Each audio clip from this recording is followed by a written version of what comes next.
बच्चों, ये आवाज किस चीज की है? क्या तुम दोनों ने ये आवाज सुनी? ऐसी बारिश में भला कौन हो सकता है?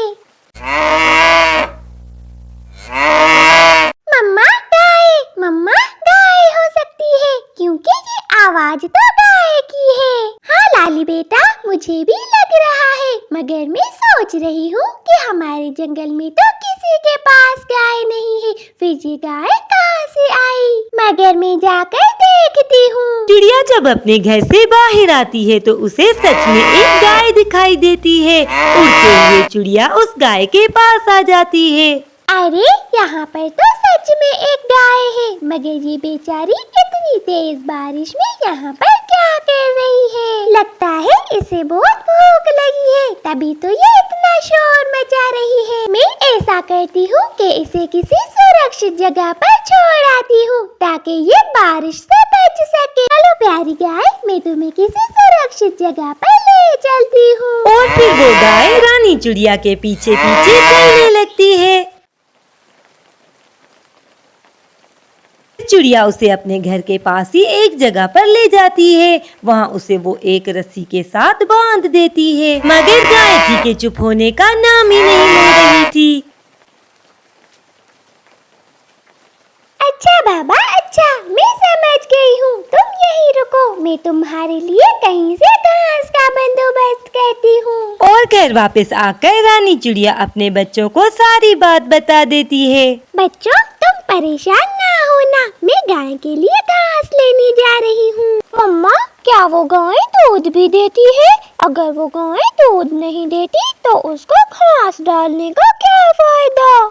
बेटा, वो गाय दूध देती है या नहीं मुझे नहीं मालूम, हमें बिना मतलब के भी किसी की मदद करनी चाहिए। इससे ऊपर वाला हमसे खुश हो जाता है और हमें हमारी नेकी का बदला जरूर देता है। चलो अब बारिश में डरना नहीं, मैं अभी वापस आ जाती हूँ।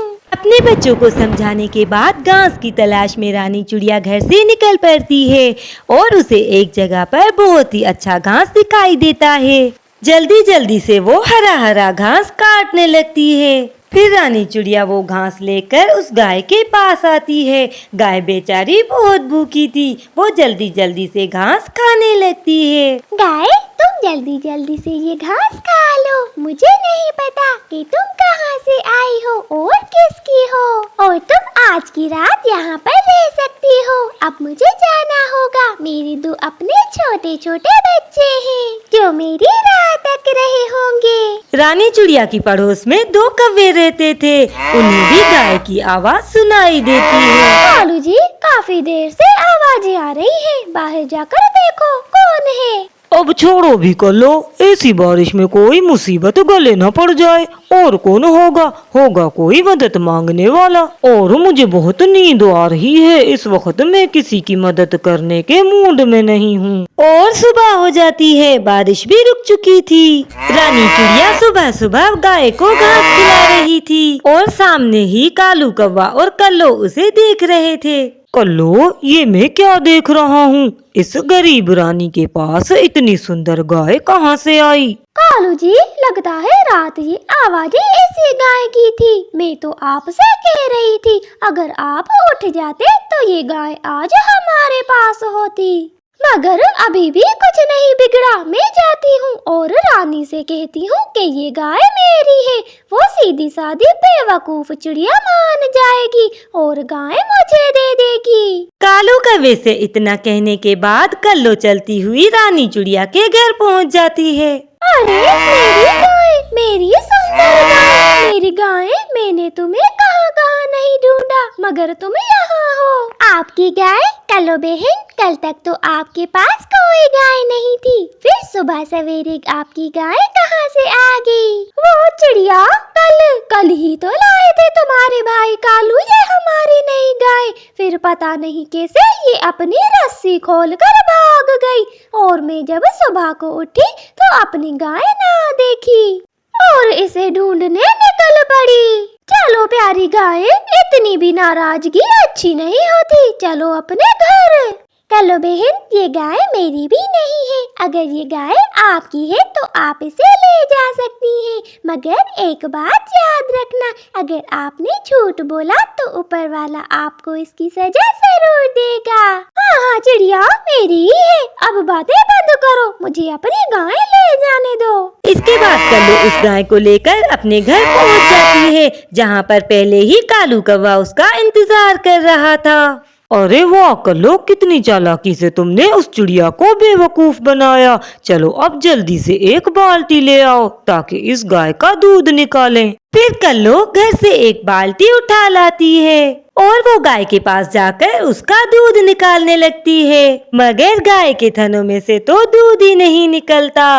गाय को बहुत गुस्सा आता है, वो एक लात जोर से कल्लू के मारती है। कल्लू दूर जाकर गिर जाती है, उसे बहुत चोट आती है। कालू जी, दूध के चक्कर में इस गाय ने तो मेरी पसलियां ही तोड़ दी। अब मुझसे तो खड़ा भी नहीं हुआ जा रहा। कल्लो, मुझे तो लगता है ये गाय दूध नहीं देती। और थोड़ी ही देर बाद वो गाय उनके घर के सामने बहुत सा गोबर कर देती है। अरे कालू जी, ये क्या हो गया? इतना सारा गोबर कौन उठाएगा ये? एक तो ये गाय दूध नहीं देती, मुझसे नहीं होंगी इसकी खिदमतें। मैं अभी जाकर इसे रानी के पास छोड़ आती हूँ। इसके बाद कल्लू कभी उस गाय को लेकर रानी चिड़िया के पास आती है। माफ करना रानी, ये गाय मेरी नहीं है। मैं ये गाय गलती से ले गई। मेरी गाय तो दूसरी है, तुम इसे रख सकती हो। इतना कहकर कल्लू जल्दी से वहाँ से चली जाती है। बच्चों, मुझे तो पहले ही पता था कि ये गाय कल्लो की नहीं है, क्योंकि वो बहुत आलसी पक्षी है। क्योंकि वो कभी भी मेहनत नहीं करते, उन्हें तो हमेशा बना बनाया ही चाहिए होता है। इसीलिए तो ये गाय मैंने उन्हें दे दी, क्योंकि मैं जानती थी कि वो इसे एक दिन भी नहीं रख सकते। माँ, आज आप इस गाय का दूध निकाल कर देखें, हो सकता है ये गाय दूध देती हो। ठीक है बच्चों, अगर आप कहते हैं तो मैं कोशिश करती हूँ। बच्चों से इतना कहकर रानी चिड़िया गाय के थनों में से दूध निकालने लगती है, मगर वो सब ये देखकर हैरान रह जाते हैं कि उस गाय ने तो बहुत सा दूध दिया था। अरे बच्चों, ये क्या? ये गाय तो बहुत दूध देती है। ये दूध हमसे बहुत ज्यादा है। मैं ऐसा करती हूँ, कुछ दूध गरीब पक्षियों को दे देती हूँ और कुछ हम जंगल में बेच देंगे। इससे हमारा गुजारा अच्छे से हो जाएगा। इसके बाद रानी चिड़िया जंगल में उस गाय का दूध बेचने लगती है। सब पक्षियों को रानी का दूध बहुत पसंद था।